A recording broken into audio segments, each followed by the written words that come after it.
একদিন খালিদ বিন ওয়ালিদ রাদিয়াল্লাহু তাআলা আনহু ভয়ঙ্কর রাক্ষসী ডাইনির মুখোমুখি। হযরত খালিদ বিন ওয়ালিদ রাদিয়াল্লাহু তাআলা আনহু ছিলেন ইতিহাসের একজন অপ্রতিরোধ্য সেনাপতি।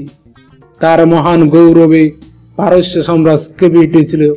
এমনকি রোমানদের অজেয় যোদ্ধারাও, যাদেরকে মানুষ পূজা করত, খালিদের সামনে দাঁড়াতে পারেনি তারাও।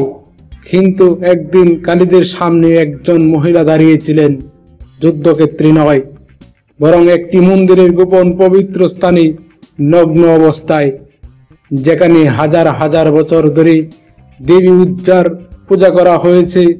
নবী সাল্লাল্লাহু আলাইহি সাল্লামের নির্দেশে খালিদ রাদিয়াল্লাহু তাআলা আনহু সেই মূর্তিটি ধ্বংস করতে যান। আর ঠিক তখনই একজন নগ্ন মহিলা তার সামনে এসে দাঁড়ান। এলোমেলো চুল, অসুরের মতো চোখ, বিষাক্ত অভিশাপে ভরা তার কণ্ঠস্বর। খালিদ সেদিন কি করেছিল? তিনি কি ভয় পেয়েছিলেন? তিনি কি পিছু হটেছিলেন? নাকি সেই আজ আমরা সেই গল্পটি শুনব। একজন বিধ্বংসী যোদ্ধা এবং এক অসুর ডাইনির একে অপরের মুখোমুখি হওয়ার গল্প। গল্পের নায়ক কেবল আল্লাহর একজন তরবারি, খালিদ বিন ওয়ালিদ। আল্লাহ তার উপর সন্তুষ্ট হন। প্রাচীন আরব একসময় আল্লাহর একত্ববাদের উজ্জ্বল আলোয় আলোকিত ছিল। নবী হযরত ইব্রাহিম আলাইহিস সালাম এবং ইসমাঈল আলাইহিস সালাম এক আল্লাহর ইবাদতের লক্ষ্যে এই ভূমিতে পবিত্র কাবা নির্মাণ করেছিলেন। কিন্তু সময়ের সাথে সাথে সেই একত্ববাদ বহু ঈশ্বরবাদের ধুলোয় চাপাই পড়ে যায়। কাবার চারপাশে 360টি মূর্তি নির্মিত হয়েছিল এবং 3টি নারী মূর্তি, লাত, উজ্জা এবং মানাত, আরাধ্যের হৃদয়ে স্থান করে নিয়েছিল, যার মধ্যে সবচেয়ে ভয়ঙ্কর এবং প্রভাবশালী ছিল উজ্জা। উজ্জা ছিলেন একজন নারী মূর্তি। আরবদের মধ্যে তিনি ছিলেন আল্লাহর কন্যা। তার মন্দির মক্কা থেকে 62 মাইল উত্তর পূর্বে নখলা নামক স্থানে অবস্থিত। নখলা ছিল পাহাড় দ্বারা বেষ্টিত একটি নির্জন উপত্যকা, যা মূর্তি পূজার গোপনীয়তা এবং ভয়ের জন্য উপযুক্ত পরিবেশ তৈরি করেছিল। তন্ত্র মন্ত্র, জাদু আর বিভিন্ন অদ্ভুত তাপস্যই প্রচলিত ছিল। ইসলাম পূর্ব যুগে আরবদের মধ্যে একটি প্রথা প্রচলিত ছিল, উজ্জার শপথ করো, সে তোমাকে বিপদ থেকে রক্ষা করবে। তাদের কাছে উজ্জা ছিল শক্তি ও সুরক্ষার প্রতীক। আরবরা তার নামে শপথ করে যুদ্ধে নামত। আল্লাহর রাসূল সাল্লাল্লাহু আলাইহি সাল্লাম যার নবুয়ত লাভ করেন, তখন উজ্জার শক্তি ছিল সর্বোচ্চ পর্যায়ে। আবু জাহাল ও আবু সুফিয়ান তার নামে শপথ করে বলেছিলেন, আমরা দেবী উজ্জার পবিত্রতা রক্ষার জন্য মুহাম্মদের বিরুদ্ধে যুদ্ধ করব। অবশ্যই দেবী উজ্জা আমাদের বিজয়ে দান করবেন। তারা উজ্জার কাল্পনিক শক্তি ও পরাক্রমের কথা বলে মানসিককে বিভ্রান্ত করেছিল। তারা বলেছিল, সেদিন যদি তোমরা মুহাম্মদের বিরুদ্ধে যুদ্ধ না করো, তাহলে দেবী উজ্জা তোমাদেরকে ধ্বংস করে দেবেন। যদি তোমরা দেবীর ক্রোধ থেকে নিজেকে রক্ষা করতে চাও, তাহলে মুহাম্মদের বিরুদ্ধে যুদ্ধ করো। আল্লাহ একত্ববাদের কথা আরবদের হৃদয়কে নাড়া দিয়েছিল, কিন্তু উজ্জার সেই পৈশাচিক মূর্তি তাদের হৃদয়ে ভয় এবং ত্রাস সঞ্চার করেছিল। কুরাইশদের নিষ্ঠুর অত্যাচারে ভুগছিল। আল্লাহর নবী একবার তার জন্মভূমি মক্কা ছেড়ে মদিনায় হিজরত করেছিলেন। তবে হিজরতের 8 বছর পর তিনি একজন বিজয়ী হিসেবে মক্কায় ফিরে আসেন। মক্কার লোকেরা সেদিন তার অতীত কর্মের জন্য অনুতপ্ত হয়েছিল এবং আল্লাহর নবী তাদের ক্ষমা করেছিলেন। কিন্তু তিনি সেই প্রাণহীন কাঠ ও পাথরের মূর্তিগুলোকে ক্ষমা করেননি, যার জন্য তিনি এতদিন ধরে যন্ত্রণা ভোগ করেছিলেন। কাবার আঙ্গিনায় আল্লাহর নবী তার সাহাবীদের দিকে মুশরিকদের মাথার কুঠার দিয়ে আঘাত করার নির্দেশ দেন। সাহাবীরা খাবার ভেতরে বাইরে এর সমস্ত মূর্তি ভেঙে ফেলেন। মক্কার মুশরিকরা দেখতে পান যে এতদিন ধরে যে প্রাণহীন মূর্তিগুলো তাদের রক্ষা করবে বলে বিশ্বাস করেছিলেন, আজ তারা নিজেদের রক্ষা করতে পারবেন না। এর মাধ্যমে আল্লাহর ঘর কাবা শরীফ শিরক মুক্ত হয়ে গেল। বহু শতাব্দী ময়লা ধুয়ে পরিষ্কার করা হয়েছিল। লা ইলাহা ইল্লাল্লাহ কাবা পবিত্র করা হয়েছিল। কিন্তু উজ্জার কি হবে? তিনি এখন মক্কা থেকে 62 মাইল দূরে নখলায় দাঁড়িয়ে আছে। আল্লাহর নবী তার প্রচন্ড বিক্রম শক্তিশালী সেনাপতি খালিদ বিন ওয়ালিদ রাদিয়াল্লাহু তাআলা আনহুকে ডেকে বললেন, এখনই দৌড়ে যাও, নাখলায় উজ্জার মন্দিরে প্রবেশ করো এবং তাকে ধ্বংস করো। খালিদ রাদিয়াল্লাহু তাআলা আনহু বলেন, আল্লাহর কসম, আমি তার অস্তিত্ব মাটির সাথে ধ্বংস করে দেব। তিনি নাখলার দিকে দৌড়ে গেলেন। তার সাথে 30 জন ঘোড়াসওয়ার ছিলেন। বাতাসের গতিতে 62 মাইল ভ্রমণ করার পর তারা নাখলার সীমানে পৌঁছে গেল। পাহাড়ি উপত্যকা নীরব এবং বাতাসে ভারী ছিল। হঠাৎ পাহাড়ের ডিবি ভেদ করে একটি পুরানো কাঠের কাঠামো দেখা গেল। এটি ছিল উজ্জার বিখ্যাত আরব মন্দির। খালিদ এবং তার সঙ্গীদের দৌড়াতে দেখে পুরোহিতরা তাদের অদ্ভুত পোশাক পরে, গলায় অদ্ভুত তাবিজ এবং হাতে ছোরা নিয়ে মন্দির থেকে বেরিয়ে এলেন। তারা এগিয়ে আসা অশ্বারোহী দলের উদ্দেশ্য সম্পর্কে সন্দেহ প্রকাশ করলেন। একজন নেতা অপরিচিতদের জিজ্ঞাসা করলেন, তারা কারা? খালিদ রাদিয়াল্লাহু তাআলা আনহু বলেন, তোমরা কে? খালিদের পুত্র ওয়ালিদ জিজ্ঞাসা করলেন, কেন তোমরা আল্লাহর ঘর খাবা ছেড়ে এখানে এসেছো? তার মেয়ে উজ্জার কাছে থেকে তোমরা কি চাও? খালিদ রাদিয়াল্লাহু তাআলা আনহু ঘোড়া থেকে নামার সময় বললেন, আল্লাহর ঘর পবিত্র করা হয়েছে, সমস্ত মূর্তি ধ্বংস করা হয়েছে, এবার তোমাদের পালা। আমরা এসেছি শিরকের ইতিহাস মুছে দিতে। সঙ্গীয় ফোর্স নিয়ে মন্দিরে প্রবেশ করলেন খালিদ রাদিয়াল্লাহু তাআলা আনহু। পেছনে পেছনে ছুটতে লাগলো পুরোহিতদের দল। আগন্তুকদের সতর্ক করে তারা বলল, খবরদার, ওই কাজ করিও না, উজ্জা দেবী তোমাদেরকে ধ্বংস করে দেবে, বিনাশ হয়ে যাবে তোমরা। খালিদ ওসবে পরোয়া না করে মন্দিরে প্রবেশ করে তিনি তালাশ করতে লাগলেন। উজ্জার 2-3টি কক্ষ পেরিয়ে একটি বিশেষ কক্ষে তারা প্রবেশ করলেন। এটা ছিল মন্দিরের গর্ভগৃহ, চন্দ্রাকৃতির গুহার মতো একটি কক্ষ। ভেতরের বাতাসে বেশ ভারী, ধূপ আর পুরা কাঠের গন্ধে নিঃশ্বাস নিতে কষ্ট হচ্ছিল। আলো বলতে কেবল ছাদের ফাঁক দিয়ে আসা একটি ফালি রোদ আর মোমবাতির কম্পিত শিখা।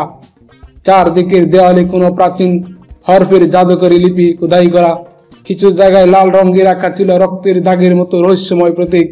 আর অক্ষরে একেবারে শেষ মাথায় 2 পাথরের স্তম্ভের মাঝখানে বসানো ছিল একটি নারী মূর্তি, যার উচ্চতা প্রায় 6 ফুট।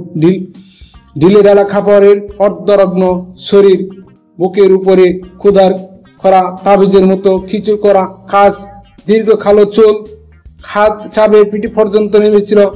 বাস্তবিক এক মানবের মতোই কারো কাজ করা।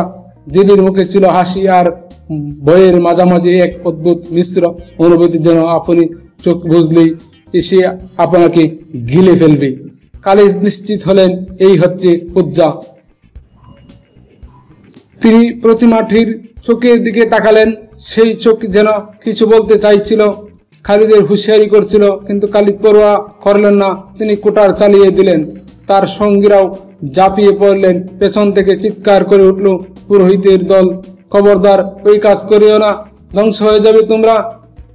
উজ্জার লানত তোমাদের উপর পড়বে। কিন্তু লানত ততক্ষণে উজ্জাকেই ধ্বংস করে দিয়েছে। মিশন শেষ করে খালিদ তার লোকজন নিয়ে বেরিয়ে পড়লেন, রওনা হয়ে গেলেন মক্কার পথে। পেছন তখন শোনা যাচ্ছিল পুরোহিতদের গগনবিদারী আর্তনাদ, যা মন্দিরের সীমানা চারি প্রতিধ্বনিত হচ্ছিল পাহাড়ি উপত্যকা।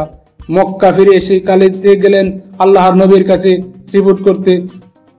বললে, ইয়া রাসূলুল্লাহ, আমরা উজ্জাকে ধ্বংস করে ফিরে এসেছি। আল্লাহর নবী জানতে চাইলেন, সেখানে অস্বাভাবিক কোনো কিছু কি দেখেছ? খালিদ সম্পূর্ণ ঘটনা বর্ণনা করে বললেন, কই, অস্বাভাবিক কিছুই তো চোখে পড়েনি। নবীজি বললেন, তাহলে তুমি যাকে ধ্বংস করেছ সে নকল উজ্জা।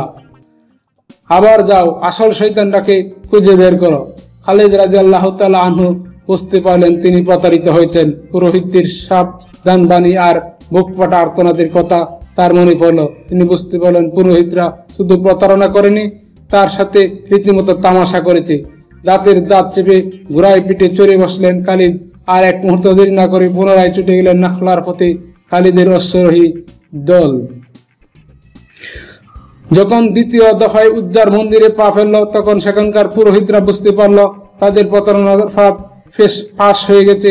এবার তারা অভিশাপ দেওয়ার বদলে খানিকটা প্রতিরোধ গড়ে তোলার চেষ্টা করলো।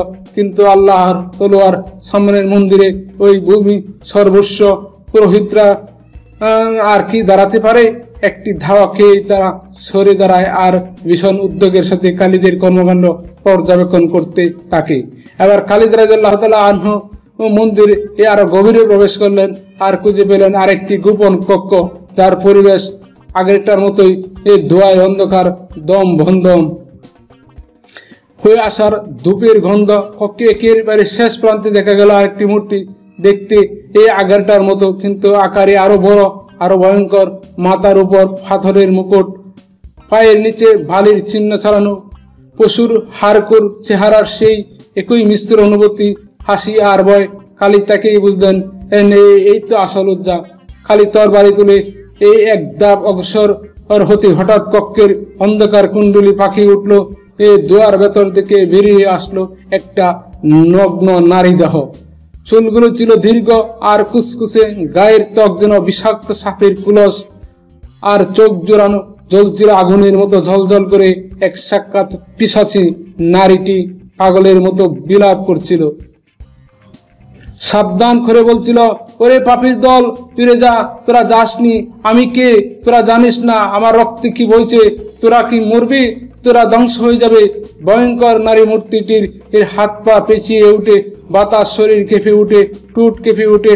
তখন সে কুকুরের মতো ঘরঘর করতে থাকে, কখনো বা সাপের মতো ফুসফুস করতে থাকে।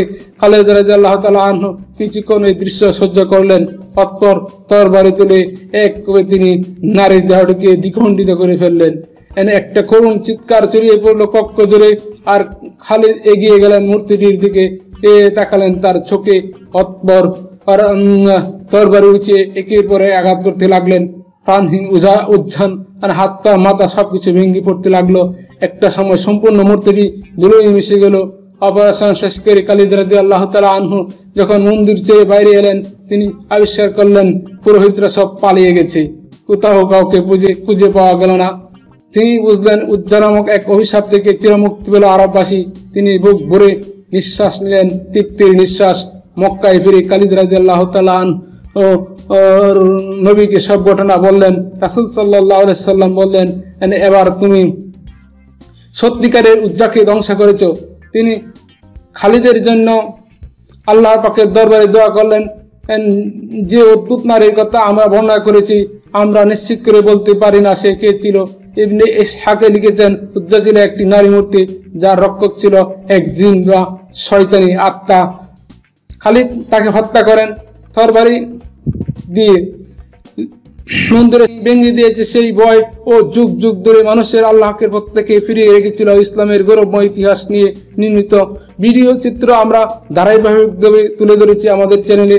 আপনি যদি নতুন হয়ে থাকেন তাহলে আমাদের চ্যানেলে সাবস্ক্রাইব করার জন্য অনুরোধ রইল। আর আজকের ভিডিও কেমন ছিল কমেন্ট করে জানাতে ভুলবেন না। যদি ভালো লেগে থাকে তাহলে অবশ্যই একটি লাইক, একটি কমেন্ট ও শেয়ার করে ছড়িয়ে দেওয়ার জন্য অনুরোধ রইল। আল্লাহ হাফেজ।